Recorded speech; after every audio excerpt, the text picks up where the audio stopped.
আপনারা গত বেশ কয়েকদিন ধরেই 18তম যে শিক্ষক নিবন্ধন রয়েছে সেই শিক্ষক নিবন্ধনের কবে ফল প্রকাশিত হবে সেটি জানতে চাচ্ছিলেন। পাশাপাশি অনেকেই জানতে চাচ্ছিলেন যে ভাইবা কতদিন পর অনুষ্ঠিত হবে বা কবে অনুষ্ঠিত হবে। এ সম্পর্কে সে সময় আমাদের কাছে কোনো তথ্য না থাকায় আমরা সে সম্পর্কে আপনাদেরকে কোনো আপডেট দিতে পারিনি।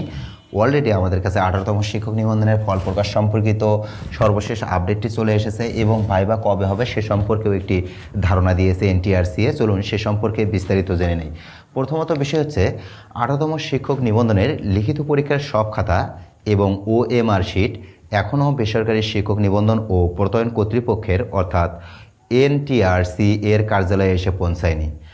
আজ রবিবার 6 অক্টোবর বেশ কিছু খাতা ও ওএমআর শিট এনটিআরসি এর কার্যালয়ে এসেছে। এখনও প্রায় 8,000 খাতা এবং ওএমআর শিট আসা বাকি। এমন বাস্তবতায় চলতি সপ্তাহের শেষ দিকে বা আগামী সপ্তাহে লিখিত পরীক্ষার ফল প্রকাশ হতে পারে বলে জানিয়েছে এনটিআরসি এর একটি সূত্র। ফল প্রকাশ নিয়ে সুস্পষ্ট কোনো মন্তব্য করতে রাজি হননি দায়িত্বপ্রাপ্ত কর্মকর্তারা। 3,48,000-এর কিছু বেশি প্রার্থী লিখিত পরীক্ষায় ফল প্রকাশের অপেক্ষায় রয়েছেন, এটি আপনারা অনেকেই জানেন। তবে রবিবার অর্থাৎ আজ 6 অক্টোবর সকালে ফল প্রস্তুত ও প্রকাশকারী প্রতিষ্ঠান টেলিটকের সংশ্লিষ্ট কর্মকর্তাদের সঙ্গে সভা করেছেন এনটিআরসি এর কর্মকর্তারা। সভা শেষে এনটিআরসি এর সচিব এএমএম রিজওয়ানুল হক বলেন, ফলাফল কবে প্রকাশ করা হবে সে বিষয়ে টেলিটক কর্মকর্তাদের সঙ্গে আমরা সভা করেছি। তবে ফল কবে প্রকাশ করা হবে সে বিষয়ে এখনই মন্তব্য করা যাচ্ছে না। এটি একটি টিম ওয়ার্ক, সংশ্লিষ্টরা সবাই কাজ করছেন। তারা যখন জানাবেন তারা ফল প্রকাশে প্রস্তুত তখন এ বিষয়ে মন্তব্য করা যাবে। এক প্রশ্নের জবাবে তিনি আরও জানান, এখনও সব খাতা এসে পৌঁছায়নি।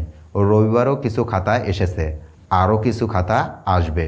সরজমিনে রবিবার বেলা 11টার দিকে রাজধানীর ইস্কাটনে এনটিআরসিএ কার্যালয়ের ঠিক বাইরে বেশ কয়েক বস্তা খাতা আসতে দেখা গেছে। সংশ্লিষ্ট একটি সূত্র জানায়, এখনও প্রায় 8,000 খাতা ও ওএমআর শিট এনটিআরসিএতে এসে পৌঁছায়নি, অর্থাৎ বাকি রয়েছে। ওএমআর শিটগুলো স্ক্যান করতে কয়েক ঘন্টা সময় লাগতে পারে। এছাড়া বাকি 3,40,000 ওএমআর শিট স্ক্যান করার কাজ শেষ। তাই ওই ওএমআর ও খাতাগুলো এসে পৌঁছালে দ্রুততম সময়ে ফল প্রকাশ করা সম্ভব হবে। সূত্র আরও জানায়, সব ওএমআর শিট রবি সোমবারের মধ্যেই এসে পৌঁছাবে। চলতি সপ্তাহের শেষ দিকে বা আগামী সপ্তাহের শুরুর দিকে ফল প্রকাশের সম্ভাবনা রয়েছে।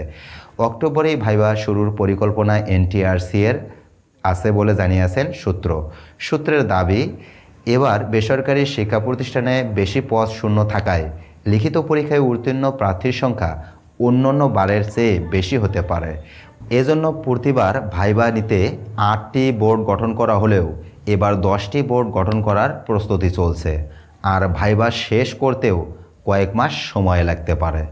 এ সম্পর্কে জানতে চাইলে এনটিআরসি এর পরীক্ষা শাখার পরিচালক মোহাম্মদ আব্দুর রহমান বলেন, আমাদের ম্যাক্সিমাম খাতা ও ওএমআর শিট এসে পৌঁছেছে।